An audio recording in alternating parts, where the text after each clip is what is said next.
where part C of question 10 of the 2023 May CSEC mathematics paper. It says the following vectors are defined as shown below. We have the vectors here. Determine each of the following.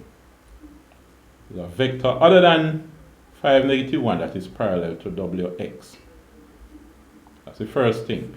I've already copied parts of the question over here. Now, you wouldn't really need a graph sheet to work these out. You could use plain paper to help you to visualize these vectors. Well, it's good to visualize the vectors, right? To see what is going on when you're working out the vectors. But I have a graph paper here. I'm going to put some numbers on it, right? So let me see now. The largest number we have is 8. So let me make provision for that. Let's say we have an x-axis here and we have our and the y-axis here. All right, and let's put in some numbers. 0, 1, 2, 3, 4, 5, 6, 7, 8, 1, 2, 3, 4, 5, 6, 7, 8. All right, now we have 5, -1. We should put in numbers in the negatives as well. We have -1, -2, -3, -4, -5, -6, -1, -2, -3, -4, -5. So 5, -1 will be out to 5 and down here at -1. So one of the vectors would be this. All right, this will be vector. Oh, these are position vectors. These are free vectors. They don't necessarily start at the origin. If it had said OX, then it would be a position vector starting at the origin. Well, it says WX is 5, -1. So we could start it anywhere. Right? We could even move it down. Doesn't matter. But the 5, -1 means that you start here, you go 1, 2, 3, 4, 5 to the right and 1 down. Right? That's what it means. Now, we want another vector that is parallel to this.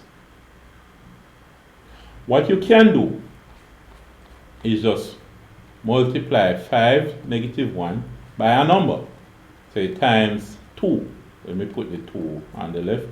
2 times. It could be 1.5, it could be 3, whatever it is. Alright? So, it's 2, 5, 10. 2, -1, -2. So that would be 10, -2. So that vector means you go to 1, 2, 3, 4, 5, 6, 7, 8, 9, 10 to the right and 1, 2, 2 down. It's parallel. What you're interested in to know whether it's parallel is the gradient, the rise over run, right? Gradient is rise over run. So this is one example of a vector that is parallel to Wx. Alright, just multiply this column matrix that represents the vector by a number and you will get another vector. It could even be half to, it would be shorter than this vector, whatever it is. Alright, now, what else do they want us to do? Wy. So the next thing we need to work out is W y. What would wy be? Alright, wx is 5, negative 1. xy is negative 3, 7. So,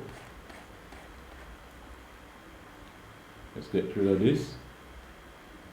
This vector we have here is wx. So, this is w and this is x. And then the vector xy is negative 3, 7. So from x, you go to y.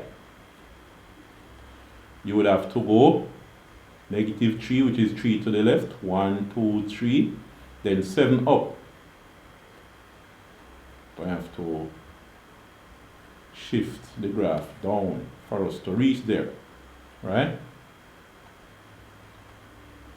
So here, let's go at it again. Negative 3, 7. From x you go 1. From x you go 1, 2, 3 to the left hand. 1, 2, 3, 4, 5, 6, 7 upwards. That's what it means. So that is negative 3, 7 w xy. So y would be up here. Alright? And then zy would be 8, negative 2. Now remember, zy is 8, negative 7, not negative 2. The thing is, you know where y is, but you don't know where z is yet. You would have to move from y to z. So, what we want to draw is y, z. And that will be the negative, the inverse of this vector. So you go negative 8, positive 7. So from y, you go 8 to the left, 7 up. So from y, you go 1, 2, 3, 4, 5, 6, 7, 8 to the left. You saw? 1, 2, 3, 4, 5, 6, 7, 8 to the left. 1, 2, 3, 4, 5. Alright. You have to pull the thing down further. So it helps you to visualize what is going on. So it was negative 8, 7. So 8 to the left. 1, 2, 3, 4, 5, 6, 7, 8 to the left, and 1, 2, 3, 4, 5, 6, 7 up. So that was Z was right up here. All right. So let's see what happened. They say you must find WY. Now for WY, when you look at going from W to Y, right? You can see here, if you consider WY as the resultant of a vector, then it would be WX, oh my, it would be WX plus XY.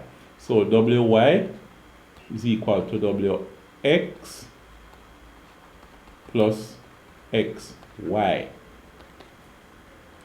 So WX is 5, negative 1.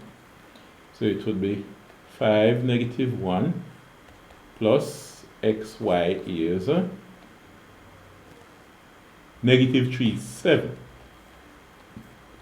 Negative 3, 7. So what you have is 5 plus negative 3 is 5 minus 3, which is 2. Negative 1 plus 7 is 6, so it's 2, 6. Now let's look at this and see if it really works out. From what? W, you go 1, 2 to the right. Then 1, 2, 3, 4, 5, 6 up, right? And you see. So you could use the graph, a sketch or something, or you could add them. But using a sketch like this graph helps you to see what the vectors are like, so that you can just know what to add and what to deal with, how to verify what you get, and so on and so forth. So WY is 2, 6. So WY equals 2, 6, alright? What else is going on? XZ. They want XZ. So let's look at that. It's XZ they want. So let's write it down. XZ. Alright, from XZ, you can see if you draw a line from X to Z, that would be the resultant vector from adding X and Z, right?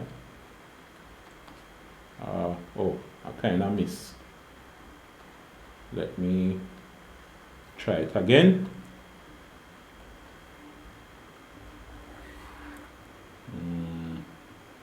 I guess it's somewhere up there it's going.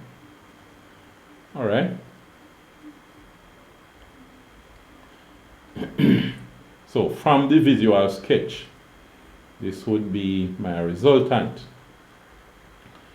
You can see here now that XZ is equal to XY plus YZ. See that?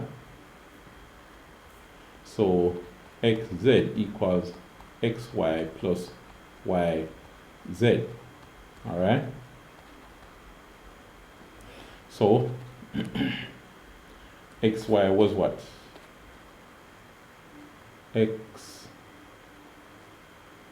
XY was negative 3, 7. So that's negative 3, 7 plus YZ was negative 8. Okay. So they want XZ. Right, XZ plus YZ. Negative 8, 7. Negative 8, 7. What does that give me? Negative 3 minus 8, negative 11. 7 plus 7, 14. Negative 11, 14. Does it really work out? If you go 11 places to the left, 1, 2, 3, 4, 5, 6, 7, 8, 9, 10, 11. You should be under Z at negative 5. Okay, good. It's lined up. And then, if you go up, you will go 14 places up. So, let's see if that works out. 1, 2, 3, 4, 5, 6, 7, 8, 9, 10, 11, 12.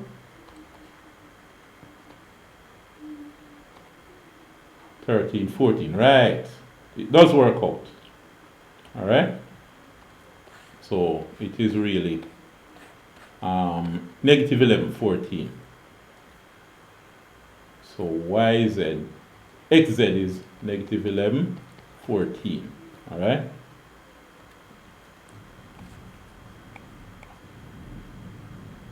Alright, so XY now. XY.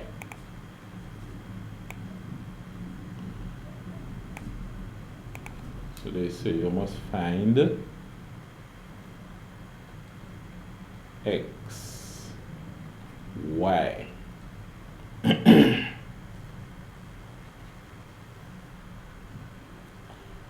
Alright, so let's see what's going on. Where is X and where is Y? Hold on. They say XY? Oh, not just XY. When they have the vertical line on the sides, is the length of xy. It's called the modulus of xy. Let me put my vertical lines there. The modulus, which is the length of the vector. So xy was what again?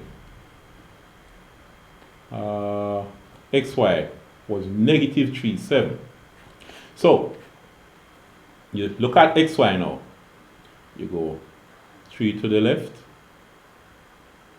and 7 upwards. So you have really a triangle. What you really have is a triangle. Negative 3, 7. So you go negative 3 and 7 upwards, and this would be your xy. X here and y here. But this is a right angle triangle now.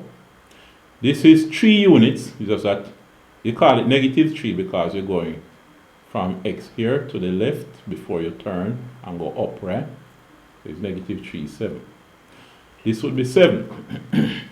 So xy is a hypotenuse of a right angle triangle, where one side is 7 and the other side 3.